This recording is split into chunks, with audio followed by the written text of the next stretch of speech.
abakulu nga bavuga speed mba nabye wakapa ka speed ya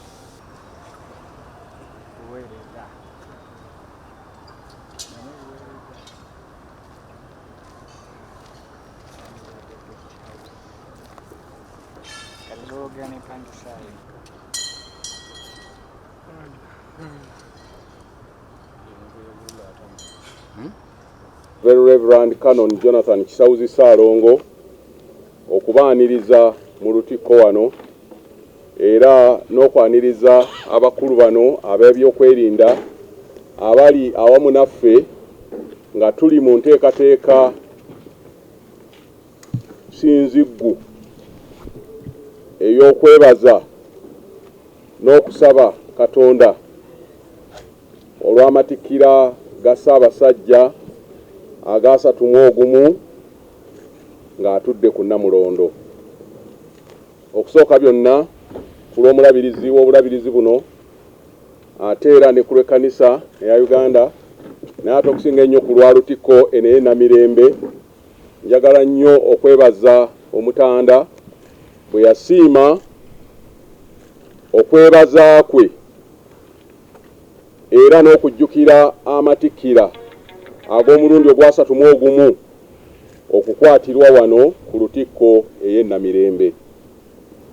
Era nga bwe mumanyi era bwe muyinza okukitegeera nti bw'abanga Ssaabasajja atudde ku Namulondo era nga asiimye okwebaliza wano, abantu ba Ssaabasajja bangi era tusuubira abantu bangi ddala okubeera ku mukolo guno abayinza okusoba mu mutwalo n'okugenda ewala. N'olwekyo n'ebyokwerinda biteekwa okuba nga binywezeddwa gulugulu. Kale nno kyemuva mulaba nga abakulu bano babadde batambula naffe ebbanga lino lyonna okulaba nga tuteekateeka bulungi ebyokwerinda, buli kintu kyonna kyonna nga kiri bulungi. Njagala kwebaza gavumenti ya Ssaabasajja era ey'Emmengo kubanga enteekateeka eno bagirimu mu bujjuvu era bakwatidde wamu naffe okulaba nga buli kintu kyonna kyonna kikolebwa era nga kiteekebwateekebwa bulungi. Ekkanisa tumaze okugiyooyoota era tujja kwongera okugiyooyoota okulaba nga buli kyonna kitambula bulungi. Ngambye nti ekkanisa tumaze okugiteekateeka era tuwongera okugiteekateeka kubanga tulowooza nti wakati eno waggulu tujja kuba n'abantu abakunuukiriza mu 5000 abanaatuuzibwa obulungi mu kkanisa ne mu tents eziri obuuyi obweri obutunudde gye tuyita Kampala Wing. Kale nno n'abantu abalala bayinza okubeera awalala era enteekateeka zikoleddwa okulaba nga abantu abali mu kkanisa n'abali ebweru bagoberera bulungi byonna ebyokusinza nga bwe bitambula nga tweyambisa emizindaalo era ne zi screens. Kale nno mu nteekateeka eyo tulowooza nti ebigambo by'okusinza byonna bijja kutambula bulungi era nga enteekateeka tulowooza nti abantu bonna olunaku lw'enkya bwe zinaawera essaawa 2 abantu bonna, kubanga abantu ba Ssaabasajja bonna baanirizibwa wadde nga waliwo abaafunye kaatisi naye tetujja kugaana muntu yenna kasita anaaba ng'ayise mu mitendera egya security ajja kukkirizibwa okujja okutuuka. Naye twandibasabye olw'okwanguyizaako ab'ebyokwerinda obutajja na ntwala ya bintu, kubanga ogamba nti ngenda wa Ssaabasajja n'ojja ng'okwatanye n'ebyokulya n'ebyokunywa naki. Twagala omuntu ajje ng'ali light, beera n'ekyo kyokakasa nti ddala okyetaaga n'ebikwogerako olyoke ojje. N'olwekyo ku ssaawa 2 tusuubira nti abantu bajja kuba nga batandise okuyingira era nga tukozesa amakubo mejjale 2 agayingira ku Lutikko, ekkubo erya Wankaaki n'ekkubo eriri okumpi n'eddwaliro ery'Emmengo eriyingirira ku buuyi obwo. Ge makubo ge tusuubira okukozesa. Era ku ssaawa 3 tujja kuba nga tusuubira abagenyi abayite okutandika okutuuka. era bwe zinaawerera essaawa 3 n'eddakiika 4 abagenyi ab'enjawulo nabo tujja kubanga tubasuubira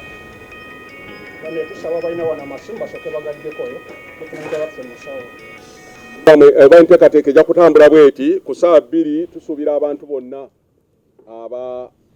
aba buli ngeri bonna okutandika okuba nga bayita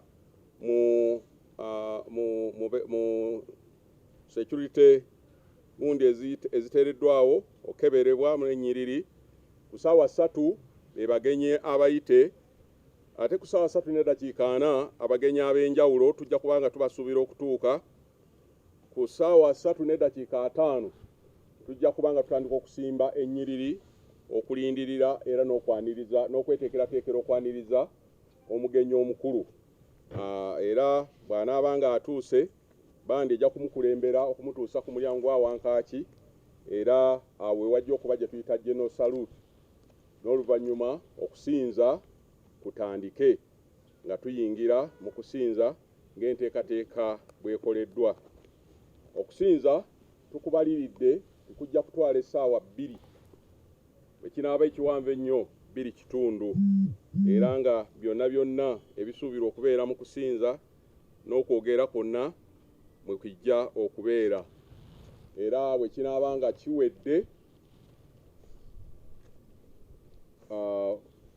okufuluma nga tufulumye wajja kubaawo ebifaananyi era olw'okubanga Ssaabasajja tayinza kukuŋŋaanya Buganda n'atagabula tulowooza nti Ssaabasajja ajja kuggulawo enteekateeka ey'okugabula Obuganda ng'asala keeke ku mulyango gwa Wankaaki n'oluvannyuma olwo ajja kubanga agguddewo okugabula era olwo abagenyi ab'enjawulo balagibwa ebifo eby'enjawulo gye banaagenda okugabulwa nga Ssaabasajja bw'anaaba asiimye. N'olwekyo eyo mu bufunze ate buli omu abeere musirikale wa munne. Bw'olaba omuntu akulinaanye nga bye yeekola tobitegeera bulungi obunaanyizibwa okutemya mangu kubakuumaddembe nti wano waliwo oba omuntu n'alekaawo ensawo ye n'atambula oba engeri endala yonna. N'olwekyo tuvunaanyizibwa ffenna okulaba nga twekuuma okutambula n'okulaba nga byonna bitambula bulungi era tulowooza nti bannaffe ab'akakiiko eri ab'e Bulange kubanga waliwo amakula agategekeddwa era omulabirizi oza amaze communicatinga eri ab'e Bulange okutunyonnyola emitendera amakula gye gayisibwamu okusobola okuba nti ki naye nga n'amakula agamu gamaze methods you use to coordinate with the part of your people, the one you get in touch with. But apart from that, for us as security, we don't have much. We are set and we are going to make sure that the place is secured, as you can see us here, so that everyone who comes here, he lives and remains safe. So for security, for us, we are there and we are set for the same function. We don't have much to discuss as per the moment.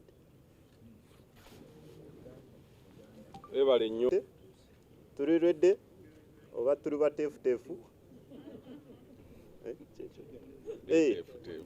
Kumakinga sure buli omu ajja wano okusinza n'okukwata n'okusaba Ssaabasajja Kabaka ari safe. Oba ajja wano n'asaba n'addayo nga ffenna twali kituuseeko. Eyo paati yaffe nga security twali kirala. Olw'ekyo tweyanziza kubanga abantu bangi twandisabye asobola okujja nga tazze na mmotoka kiyamba nnyo naye bwe kibanga tekyebeereka ng'ozze n'emmotoka eno waggulu ku lutikko wennyini tujja kubayo na paakingi y'abalabirizi n'abakungu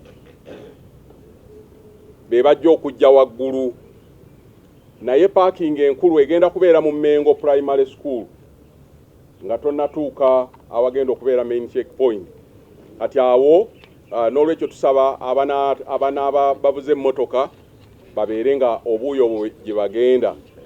Parking eyo bw'eneeba ejjudde nga tekyebeerese, tujja kukozesa parking endala eri wansiko mu Mengo Senior School. Eyo gye tujja okukozesa parking ey'okubiri, eno senga eneebanga ejjudde n'ebifo ebirala bye twateeseteese okupakingamu. N'olwekyo tusaba abantu abasobola okujja nga basobola okujja ne bakudropinga ne bakulekawo emmotoka n'evaawo, kiyamba nnyo okusinga okuba nga gw'olina okulaba w'opakinga.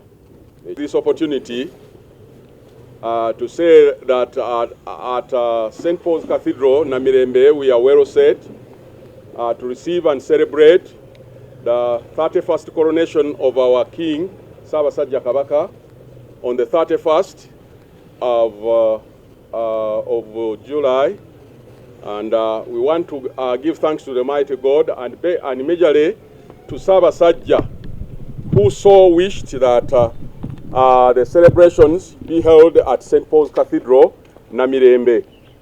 And as a church, we are now well set, and as a diocese, to receive and celebrate the coronation. And we hope that celebrations will begin early in the morning.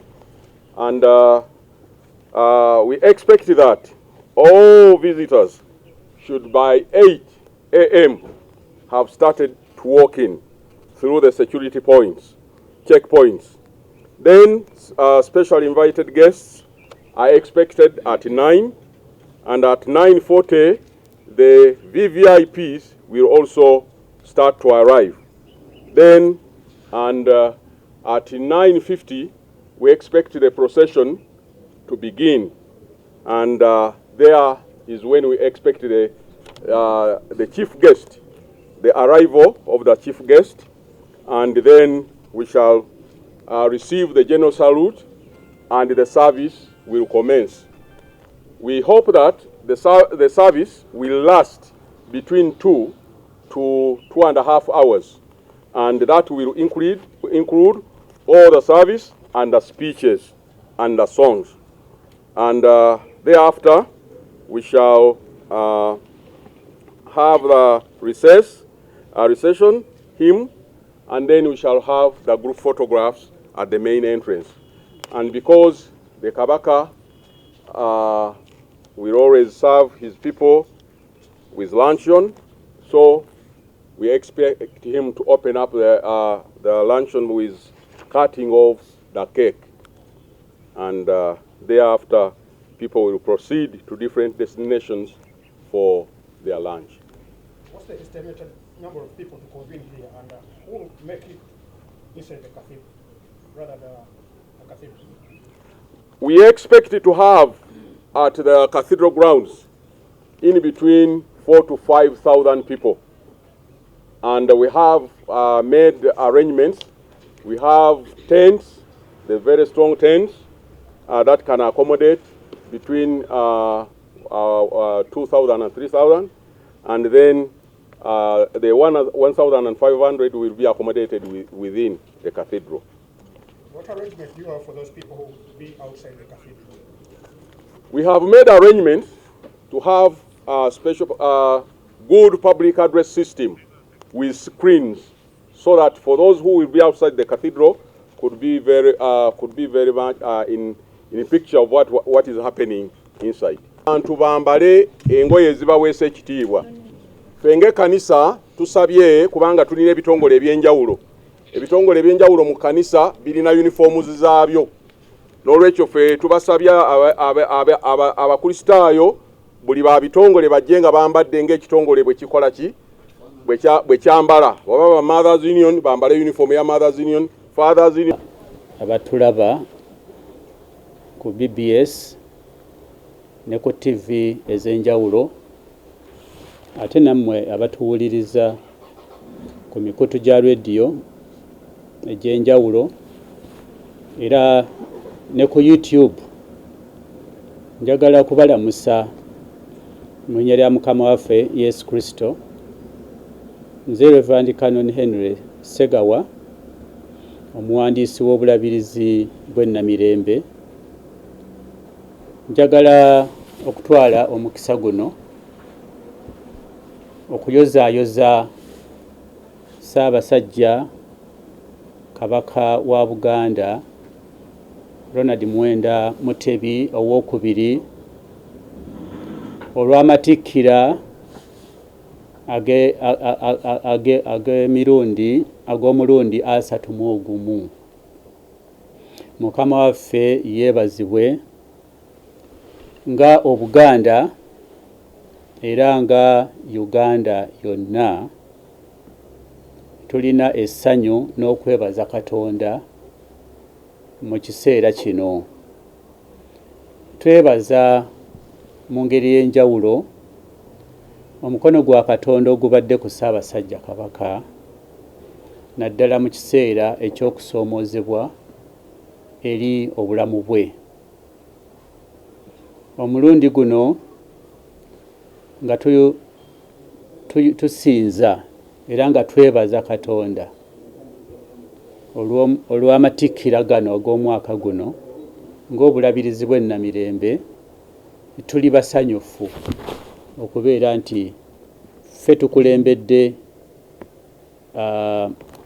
omukolo guno, ate mu ngeri y'enjawulo nti ne tukulembera nga baffe tuli ffenna mu nsi ye. Kyandibadde kisobokera ddala obutaba naye bwe twalaba okukomawo kwe okuva e Namibia twawulira essanyu ng'obulabirizi bw'ennamirembe. Tulina okwebaza okw'enjawulo nti tujja kubeera ne baffe mu kusinza kuno n'okwebaza Katonda. Mumaze okutegeezebwa enteekateeka nga bw'eri ey'ebijaguzo eby'olunaku lw'enkya nga 31. Ddiini wa Lutikko the Very Reverend Canon Jonathan Kisawuzi amaze okubalambululira,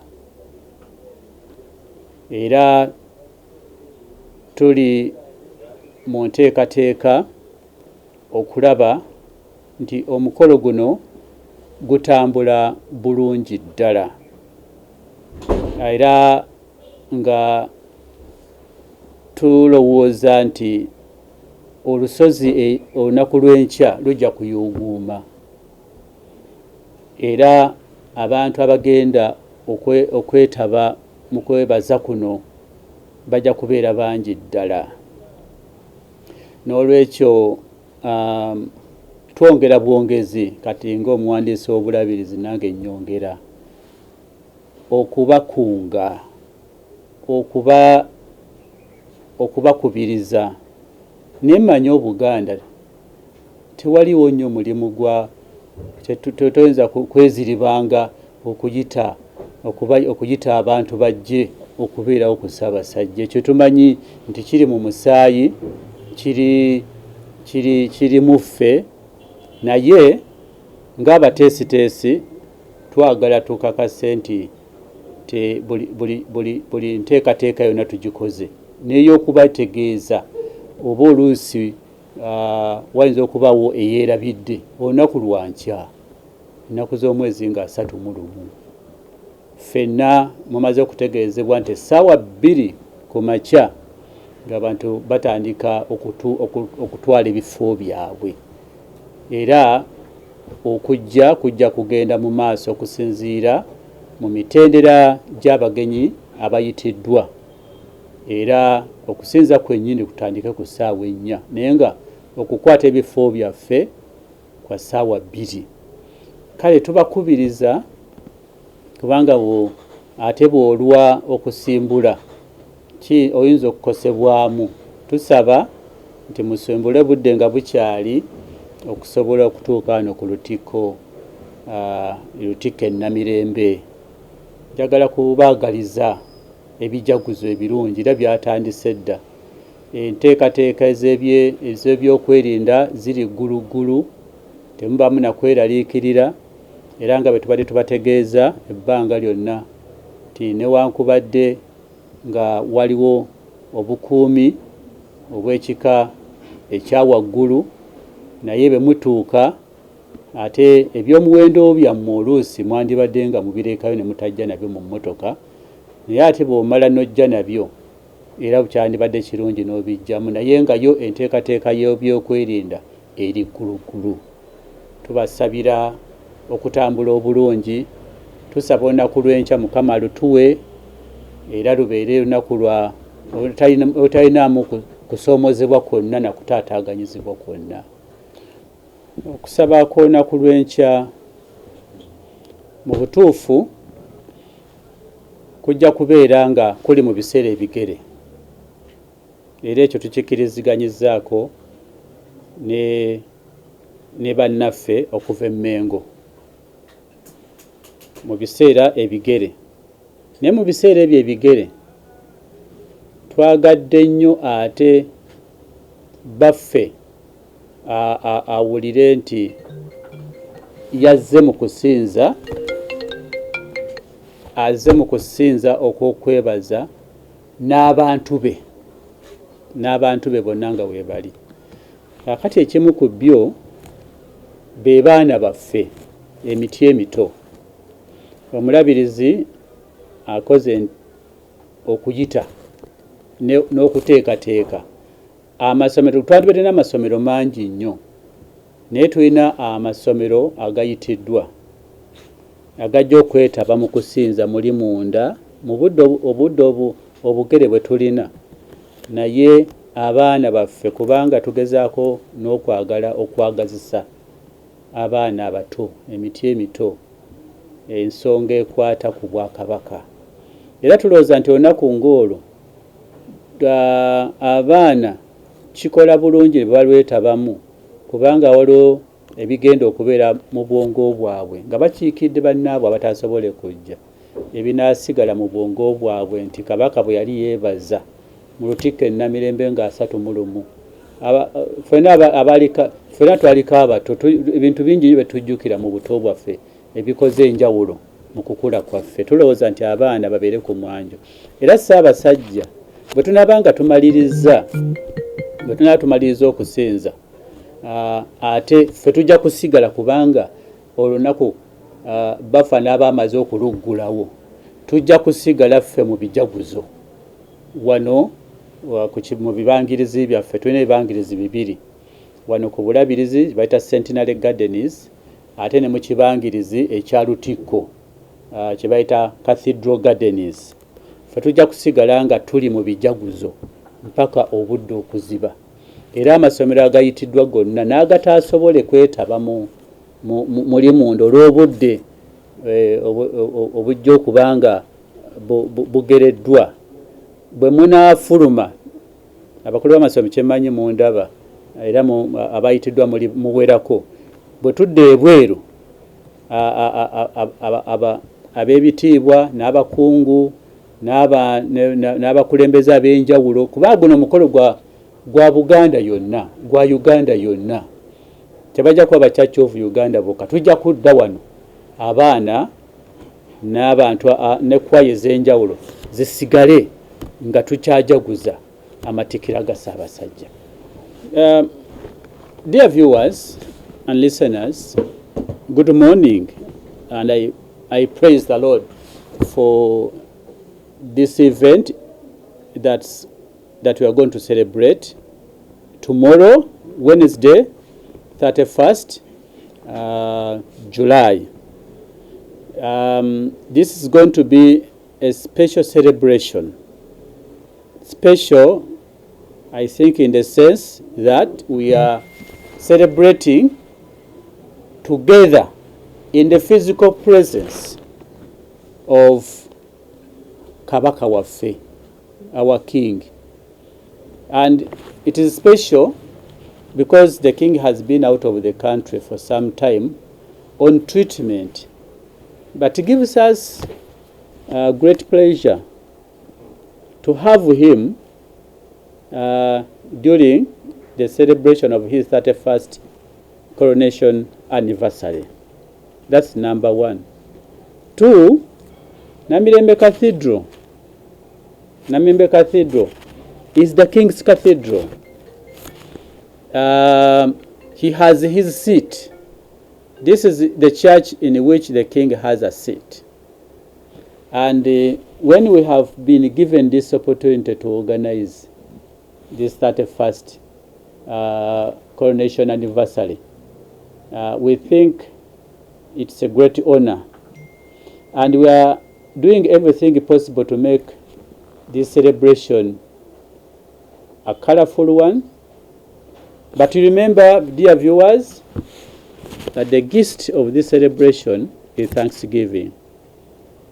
Because we have a lot to thank God for as far as our kingdom and our king is concerned. We have invited young people. We have invited schools. We may not be able to invite every school because there's been a lot of requests to participate, to be invited for this function. But because of the size of the function, the size of the place, we may not. But those that have been invited, I think you represent the rest of the younger people that would have been invited. So we want to put at the forefront the young people in this celebration, because it means a lot in terms of bringing up our young children in this appreciation of the monarchy, of the kingdom, of culture. You know how society has really been disorganized.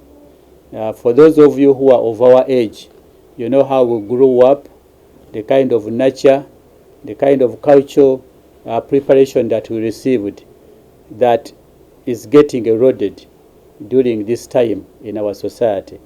So as leaders, we think we must put our young people at the forefront. So we consider this to be a very important celebration, and that is why we have purposefully included young people. Even when His Majesty the King has left the church, or the celebration, the Thanksgiving, the celebration will continue up to the end of the day. The day is specifically and specially dedicated for this celebration. And our visitors and our viewers, those who are going to come, please set aside this day, and we are going to entertain you, because together with Thanksgiving there's a celebration. So we are going to celebrate the whole day with you. We think Namirembe, having hosted this celebration this year, is a great opportunity, especially when we have the king with us. May God bless you, our dear viewer. Ye patron, ye muyima, ye muyima wa Church of Uganda, ekanisa ya Anglican. Era nga bwe kiri mu Bungereza nti Queen ye muyima wa Anglican Church. Na wane waffe mu Lutikko e Namirembe, Ssaabasajja Kabaka ye muyima we kanisa eno, ye muyima wa Lutikko. Ate abatulaba n'abatuwuliriza mukimanyi bulungi nti obulabirizi bw'e Namirembe ye Nakazadde. Obulabirizi bwonna 38 bwe tulina bwonna bwava mu bulabirizi bw'e Namirembe.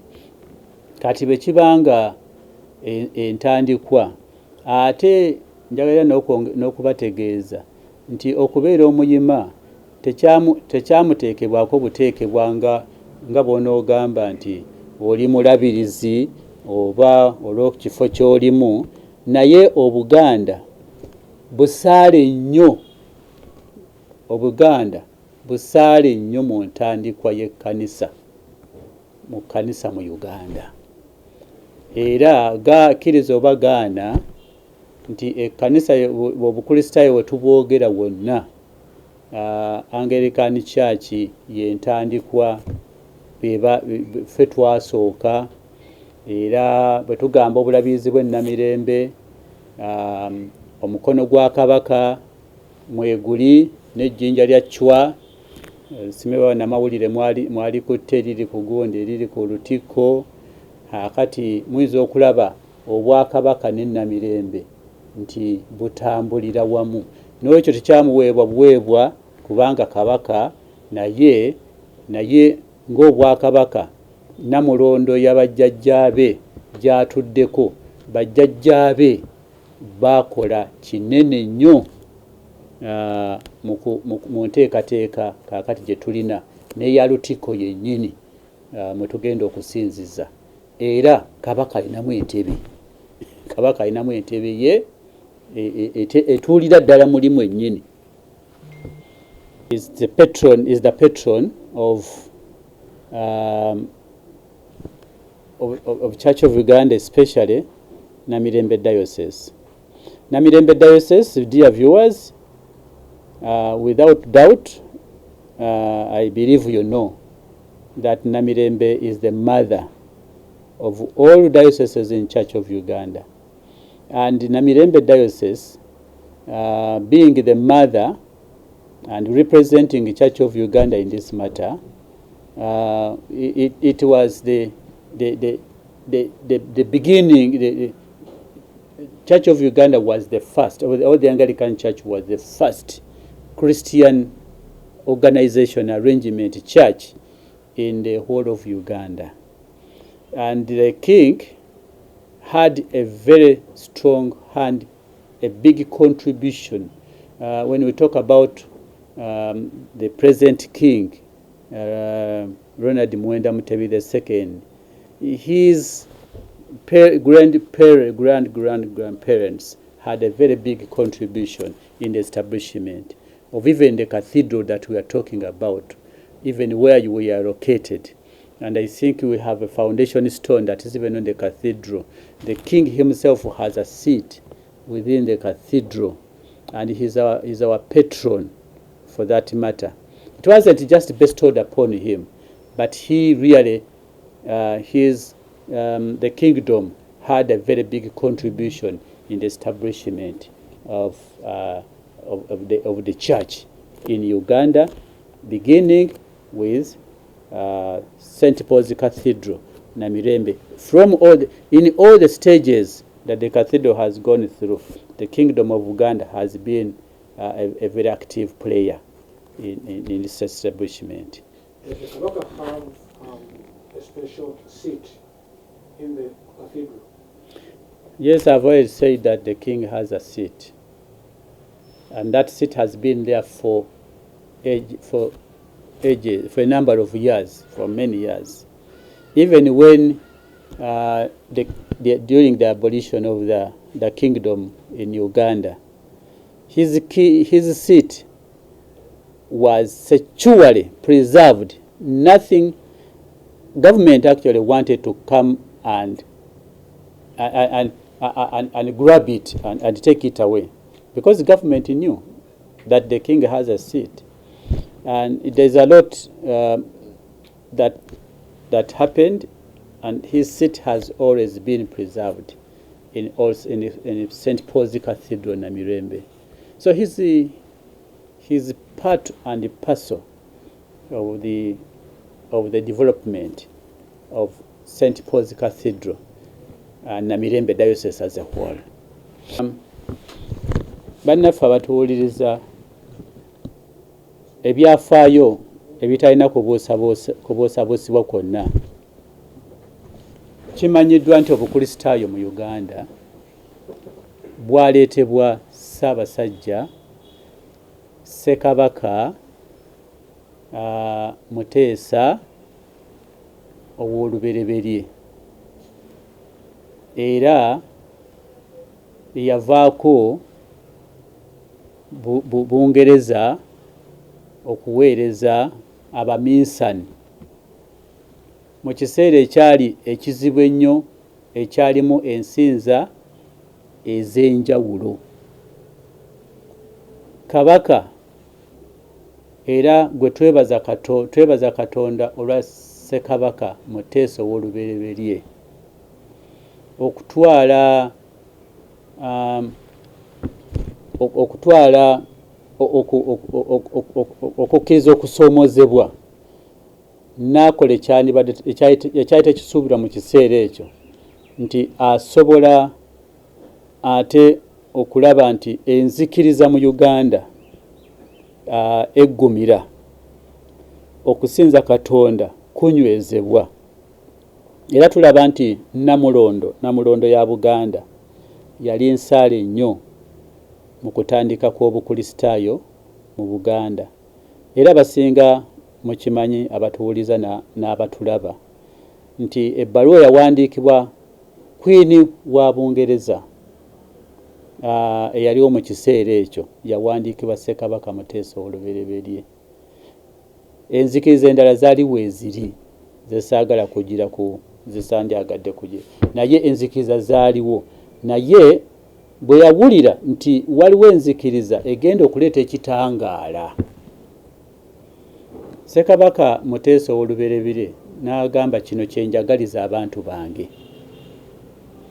Era obukristaayo ne bujja, amakanda, enteekateeka yonna gye tutandika okulaba ng'egenda ku lusozi lwaffe olw'Ennamirembe. Era enteekateeka eyo mu ntandikwa yaayo okugenda okukomekereza nga wateekeddwawo obulabirizi obwalinga obwa Uganda yonna, ng'era ekitebe kiri Namirembe. Mu mwaka ogw'1960 obulabirizi bw'Ennamirembe ne bulyoka butongozebwa, naye nga bubadde weebuli ng'obwo bulabirizi obwa Uganda yonna obwakulemberwanga Abaminsani. Akati otandika okufuna n'abalabirizi abaddugavu ne tutandika n'ensuubuga. Namirembe efuuka obulabirizi obwasooka, era Namirembe efuuka ekkanisa erimu omukono ogw'abakkiriza naye ate n'omukono ogwa Namulondo oba obwakabaka bwa Buganda. Tekyakoma mu kuwandiika bbaluwa, naye n'emitendera emirala egy'okutandika okuteekateeka kati lutiko gye tulina eyise mu mitendera egy'enjawulo. Omukono gwa Namulondo gwa Ssaabasajja Mweguli ogw'abajjajja ba Kabaka Ronald Muwenda Mutebi owookubiri. Abatuwuliriza ekigambo ekyokugamba nti Ssaabasajja Kabaka ye muyima oba petroni wa obulabirizi bwaffe obw'Ennamirembe, era okutwalira awamu kubanga ffe bajjajja buno obulabirizi bwe bunnakazadde tuyinza okugamba nti ekkanisa ya Uganda yonna. Okugamba nti ayina entebe eyo si ze ntebe zino z'ogamba nti omugenyi omukulu mumufunire wali entebe y'enjawulo. Entebe ye mweri era etutte ebiro n'ebyeya, ng'entebe eyo eri mu lutikko wano e Namirembe. Mu biseera omukulembeze Obote we yaweerera obwakabaka, gavumenti yakimanya nti Ssaabasajja Kabaka alina Muteesa owookubiri nti alina entebe mu lutikko, era ebyafaayo n'abamu bakyaliwo. Abaakola kyonna ekisoboka gavumenti ng'avuuka ennaku zo ne bagamba ne bagiyita ku lya kkono. Entebe n'ekwatibwa n'eterekebwa mu ngeri ey'ekyewuunyo ne gavumenti ne balemesebwa, era obwakabaka ebuddizi bwe bukomawo entebe n'ekukunulwayo. Mwabo abatono abaamanya wajji yali ekukumiddwa. Kale n'olwekyo ekigambo ffe tukitwalira ddala nga kiri serious, naye tulina nnyo nsonga lwaki tetulina mutawaana gwonna okugamba nti Ssaabasajja muyima, era nga bwe nabategeezezza nti omukono gwa Namulondo mu bulabirizi bw'Ennamirembe ne mu lutiko y'Ennamirembe gw'amaanyi ddala, era entebe eyiye kwegamba emugwanira, si kuba nti mugenyi wa njawulo, naye entebe ye mweri era ekyakuumiddwa. Bwe mubanga mwagala okugiraba mugirabe enkya.